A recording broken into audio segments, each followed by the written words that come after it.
The man's consciousness is suspended in darkness. He is consumed utterly by the sensation of floating, motionless, adrift, alone. Here, in this space, do his memories lie. Though the engineers refer to it as storage, the name matters not.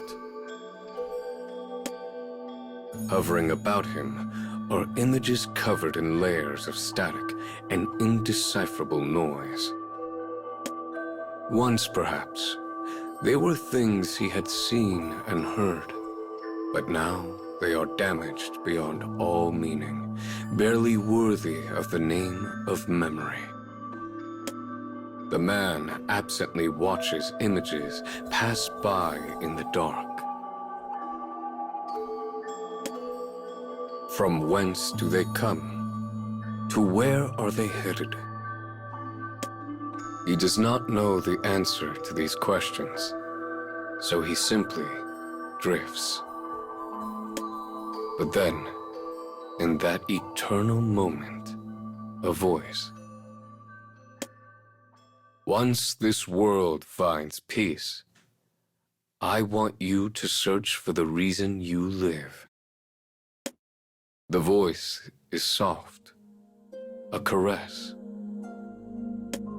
Though the image is damaged and the sound grows indistinct as it continues to play, the man somehow knows these words were spoken to him. He desperately wants to hear the voice again, over and over and over. He does not understand what the words mean, nor the circumstances in which they were said. But for some reason, a powerful need to make another's wish come true holds him in its fist. Once this world finds peace, I want you to search for the reason you live. But his body is gone to rot now. There can be no reason to live in a Stygian world such as this. Feebly, he attempts to halt his thought process. Static abruptly rips through his consciousness, causing bewilderment to overtake him. The static spreads, swallowing both the space and his data entire. He reaches out, attempting to save that one snippet of voice. But all is engulfed by the black. His consciousness remains.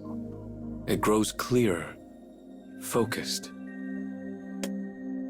He can hear now, smell, touch. Moments earlier, he'd not even been certain of the presence of his own body. But now all his senses return in a rush. Sight arrives last. It comes in the form of a brilliant light that engulfs his very being. What? The word escapes his lips as confusion settles in his chest. He feels a vibration in his throat, unaware the word is his own. "You're awake," says an unfamiliar voice. As his eyes slowly grow used to the light, a form wobbles into shape before him. It is a woman with bright red hair, clad in a crisp lab coat. "Your storage was really old, so I wasn't sure if this was going to work. But hey, it did. Good thing I went for it, huh?"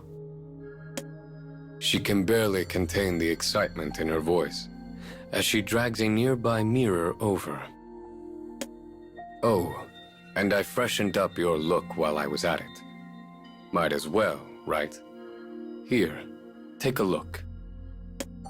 She draws him up from his spot on the ground and makes him stand straighter. Look at you, she cries, pointing at the mirror. The sight is beyond the man's comprehension. He tilts his head and blinks once, slowly. A sense of unease buzzes as he watches the boy in the mirror copy his movements. Do you get it? You've been reborn. He looks at his hands. They are small, soft, a child's. It almost seems as though natural blood flows through them. Such hands could not even grasp a gun. How can they possibly be his?